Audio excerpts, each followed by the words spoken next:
That's pretty special. What an incredible conference. And what I also want to say is how wonderful it is. I know people are Zooming or WebExing or however they're watching this, but also to all be together, right? Can we give ourselves a round of applause? Isn't it nice to be together after all this time? I love it. I love being with everybody. And actually, that leads me to a question. I'm going to share a lot of things up here, but the first part of this, I want to interact with you. So I hope you aren't shy, because I'm going to need some of you to shout some things out. Is that okay? Okay, so when I talk to, I talk to all different groups from corporate America down to kindergarten. And when I ask kindergartners a question, they're like, me. So I'm going to see how you all do, okay? No pressure. But during this time of us now being together, which is so special, the last couple years have been a little different, right? We've kind of learned new things that maybe we like and we enjoy doing. During COVID, I started to realize, you know what? I love hiking. I love swimming. I love playing with my new puppy, Coco. I don't know if you saw me walking around here with her. I'm a little bit of a dog fanatic, but I just started to find, I started cooking all these different things that fill my tank. Because one of the things I've learned on this journey is that no matter where we are, if we're not taking care of ourselves, nothing else really matters. So I want to ask all of you, what do you do to take care of yourself? And what do you do to fill your tank? So normally I do this and we're all online and people are writing in the chat, but I'm going to ask you to shout it out, raise your hand and shout it out. What are some things that you do that take care of yourself and you fill your tank with? Yes. Go to mass and pray. Thank you. Awesome. What else? Meditate. Yes, you can shout out. Yes. Massages, right? I give it up for massages. What else do you all do? Or things that you found that you started to do during these last couple years? Yes. Reading. I love that. Reading is really good. I love it. Some people have wait, what? Play music. Now, when you play music, are you dancing too? Okay. No, I'm just playing it. Don't ask me to dance now. Okay. Awesome. One more. What's something else that you've done that really fills your tank? Long walks. Yes. I love that. Thank you so much for sharing, everyone. Because when we do any kind of work, take on new things, be a leader, really be powerful within our communities, if we're not taking care of ourselves, it doesn't really matter. So I want to task you all to really think about these things that you love to do. At least do them once a week, one of them once a week, even if you're really, really busy. And I have to remind myself the same thing because sometimes I go nonstop. So anyway, I just wanted to connect with all of you because we're going to be talking about community and what really builds a powerful community and definitions of community. So I want to read this to you. A group of people, so what is community? Living in the same place or having a particular characteristic in common. A feeling of fellowship with others as a result of sharing common attitudes, interests, and goals.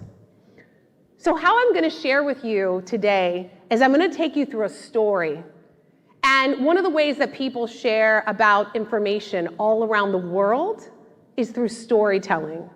So I'm going to take you on a journey. Are you ready for this? From West Virginia to West Africa. Crazy, right? What do those two have in common? So I'm going to take you from West Virginia to West Africa through pictures and storytelling and share with you about what I've learned powerfully about leadership, community, diversity, equity, inclusion, and belonging, and really what it takes to be powerful communicators to lift each other. So I'm going to start from the beginning. So I was adopted, yes, this is me, 3 days after my first birthday by Dr. Jim and Judy Culberson. So that's my dad looking kind of like a fabulous hippie. He really wasn't a hippie, but kind of looking like a fabulous hippie. I'm a little nervous and a little scared. I'm like, who is this new person with this big bushy beard? I'm a little scared. My mom is taking this photo. This is Morgantown, West Virginia. And I have these two new sisters, my sister Laura, blonde hair, green eyes. My sister Lynn, Laura was 10, and my sister Lynn, dark hair, big glasses, she was 12. So here I am meeting this whole new family, and my parents want me to get to know my sisters, But my sisters want me to get to know everyone in the neighborhood. So my sisters yelled to all the neighborhood girls, come here, come here, come here, come here. You gotta see my little baby sister Sarah. You gotta see my little baby sister Sarah. So all the neighborhood girls come running and they sit in this circle. And Lynn is there in the denim jumpsuit with the big glasses. This is not her favorite photo, but I think it's fabulous. We won't tell Lynn. And Catherine Morgan is sitting there in the light blue t-shirt with navy around the edge, and she looks at my sister Lynn and she says, now wait a second, is she black or does she just have a really good tan? I'm so glad you laughed. This is 3% African American in Morgantown, West Virginia, and a lot of the kids in the neighborhood hadn't seen very many kids of color. My sister Lynn said, this is my new little baby sister Sarah. She's part West African and part white American. And the girls go, oh, okay. So I'm getting to know the kids in the neighborhood, getting to know my little poodle that I grew up with, Benji. He had the same afro I had going on. He was like my little buddy. And I'm getting to know this whole family. Now, when my mom called her mother to tell her that I had been adopted, the call went a little bit like this. Mom, we adopted this new little girl, Sarah. I cannot wait to bring her home this summer so you can meet her. She's really cute. She's got all this curly hair. Lynn and Laura are having so much fun with this new little baby sister. Hello? Hello? And there was silence on the other end of the line. My grandmother said, Judy, I think adopting this black little girl into the family is only going to cause problems, and I don't want to talk to you about it. Click. And my grandmother hung up on my mom. Now, my mom, being about the amazing woman she always was, about 5'1", a little over 100 pounds, tiny, yet very mighty. My sisters and I would call her the grizzly bear. Do not mess with her children. So we all got in the car that summer. And my mom said, you know what? I'm tired of these assumptions that my mother's making, and I'm not going to deal with this. So everyone got in the car. My mom didn't like flying. So from West Virginia to Illinois, we drove 12 hours, mom, dad, Lynn, Laura, Benji the poodle, all the way to Litchfield, Illinois. And we drive up the windy road to the farmhouse where my mom grew up in this beautiful farm. So imagine for a second, if you can visualize this, off to one side are all the cows, and then right in front is a beautiful pond with these weeping willow trees. And then over here is the chicken coop, and then it feels like for miles there are cornfields. And then right here is the big, beautiful white farmhouse that my mom grew up in. So we drive up, we get out of the car, my mom's holding me, Lynn, Laura on both sides of my mom, my dad, Benji the dog, we all walk up to the farmhouse. My grandmother comes out of the door kind of screeches open. She walks out, her arms crossed. She looks at me. She looks away. Then she looks back at me and she says, can I hold her? And in that moment, my mom said I was breaking racial barriers within my own family.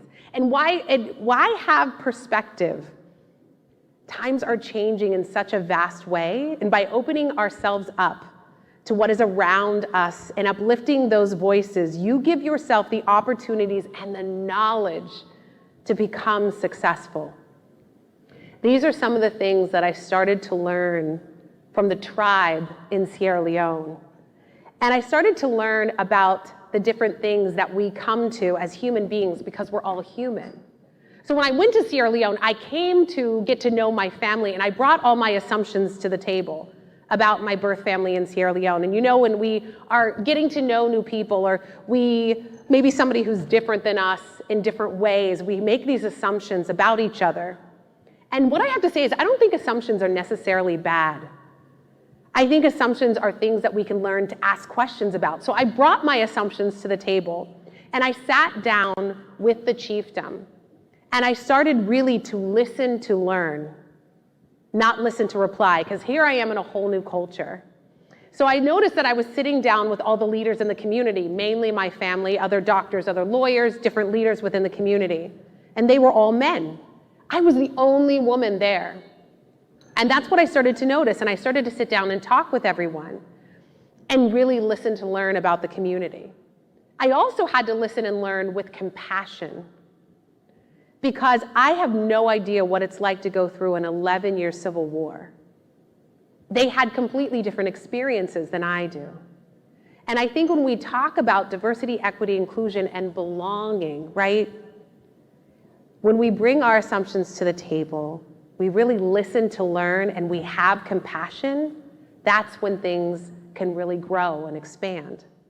Not only do we do that, but when we actually reiterate back what we heard people say. So I was sitting here with everyone in the chiefdom, all the leaders, and I said to them, you know, I have some questions. I'd like to go interview some of the students at the school. And I'd actually like to interview some of the women at the school and learn what's happening after this war. I'd also like to interview the amputees. These are actually people, that's the name of the community that lost their arms and legs during the war. They're called the amputee community, and they live in a certain area. And I said, I'd like to go and talk with them. So I decided to make sure that there were all these different diverse voices at the table, because what I realized is, as a chiefdom, as the leaders in the community, if we didn't have these other voices at the table, we're not going to really be able to serve everyone and really make a greater difference in our community, not just for our chiefdom of 70,000, but for the entire country. That's the way we were operating. So I sat down and I started talking with the amputees, and they said, well, a lot of us cannot work anymore because we lost our arms and legs. Is there a way that we could get some equipment that people could rent from us, and then we could actually make money that way? Could we also have some goats? And we started to learn about some of the needs of the amputees. The girls said, we drop out of school because we don't have access to pads and tampons because of our menstrual cycle. Now that's an uncomfortable conversation sometimes, but it was a reality that these young girls were dropping out of school, not getting the same education as other students because they were embarrassed by something that I don't think twice about living here in America. I was like, okay, I'm understanding my own privilege. Okay, I'm understanding my own assumptions. I just assumed everything was good with going to school, that's not a problem. No, it actually is a problem. So I started to bring, not just me, I started working with people in the community, and we all started to listen to these different diverse voices at the table. And we started to learn what was going on. And let me tell you, it was not comfortable. When you do DE&I work, or any kind of work around being a powerful leader, really communicating powerfully, it is not easy. And when you are uncomfortable, you are in the right place. I was talking with John, I won't say his last name, John at AT&T. He's the former CEO at AT&T. And he said to me, I know I'm in the right place when I'm uncomfortable. And I thought, wow. That's powerful. Because as human beings, I know for myself, I don't like being uncomfortable very often. But being in Sierra Leone, learning about another culture, sitting around, learning about these different situations that I didn't have to deal with was uncomfortable. And when we're uncomfortable in these new situations, specifically around diversity, equity, inclusion work, you are in the right place. You are in the right place and you are doing the right thing. One of the other things that I've learned on this journey is don't stop having the conversations, even if you are uncomfortable, right? I had to learn how to not stop having the conversations with my family in Sierra Leone.